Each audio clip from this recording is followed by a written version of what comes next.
கள்ளக்குறிச்சி விஷச்சாராய சம்பவத்தில் பலியானவர்களுக்கு 10 லட்சம் இழப்பீடு வழங்க தடை கோரிய தொடரப்பட்ட வழக்கானது உயர்நீதிமன்றத்தில் விசாரணைக்கு வந்துள்ள நிலையில் அரசின் முடிவில் தலையிட முடியாது என கூறி வழக்கை தள்ளுபடி செய்து சென்னை உயர்நீதிமன்றம் உத்தரவு பிறப்பித்திருக்கிறது. அதனை அண்மை செய்தியாக பார்க்கிறோம். விவரங்களை செய்தியாளர் கிருஷ்ணா வழங்க கேட்கலாம். கிருஷ்ணா, இந்த வழக்கு தள்ளுபடி செய்யப்பட்டிருக்கிறது. என்னென்ன வாதங்கள் வைக்கப்பட்டது? விவரங்களை பதிவு பண்ணுங்க. வணக்கம்.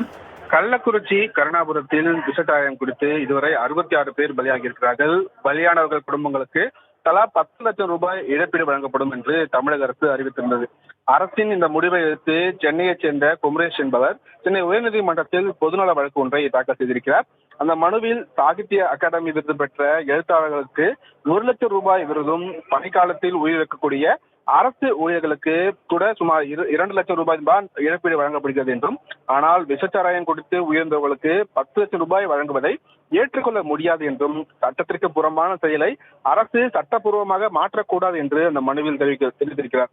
இந்த வழக்கை நீதிபதிகள் எஸ். சுந்தர் மற்றும் நீதிபதி செந்தில்குமார் அமர்வில் விசாரணைக்கு வந்தபோது மனுதாரர் தரப்பில் ஆஜரான வழக்கறிஞர் அரசு அறிவித்துள்ள 10 லட்சம் ரூபாய் இழப்பீடு தொகை மக்களின் வரிப்பணம் மூலம் வசூல் செய்யப்பட்டது என்றும், அதனை சட்டவிரோதமாக விஷச்சாராயம் குடித்து இறந்தவர்களுக்காக பயன்படுத்தக்கூடாது என்று மனுதாரர் தரப்பில் வாதங்கள் வைக்கப்பட்டது. அரசு தரப்பில் ஆஜரான தலைமை வழக்கறிஞர் பி. எஸ். ராமன் இறந்தவர்களின் குடும்பத்தின் கருத்தை கொண்டு இந்த இழப்பீடு அறிவிக்கப்பட்டதாக தெரிவித்தார்.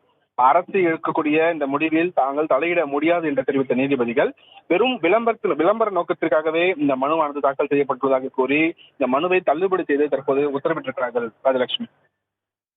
நன்றி கிருஷ்ணா.